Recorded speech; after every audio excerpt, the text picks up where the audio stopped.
If Darren is looking for a stylish coupe, he could do worse than look at Nissan's 200SX. Although it was originally launched back in 1989 as a curvy sports coupe with pop-up headlamps, this was dropped in 1994 when the car became more of the Grand Tourer that you see here. The 200SX is powered by Nissan's 4-cylinder 2-litre turbocharged engine, which pumps out 200 brake horsepower. And unlike the Fiat, Hyundai and Mazda, that power goes to the rear wheels, giving this car a more sportier drive. On paper it's competitive too.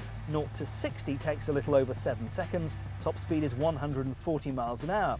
And it's reliable if it's been properly looked after, so a full service history is vital. The Nissan 200SX was available with either a 5-speed manual gearbox or a 4-speed auto. And remember, that turbocharger, it kicks in eventually. There is a bit of turbo lag there, as you would expect with most turbocharged cars, particularly of this sort of era. So you kind of put your foot down and nothing happens, and then, oh yes, there's the power eventually.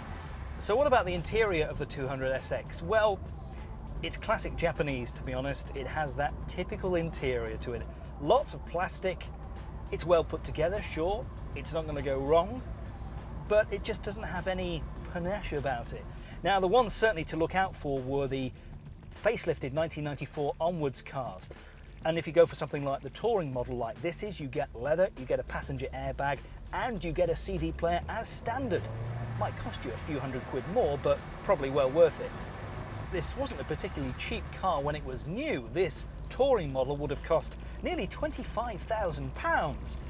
Now, something like this V-Reg with only 31,000 miles on the clock would sell for somewhere round about £6,500.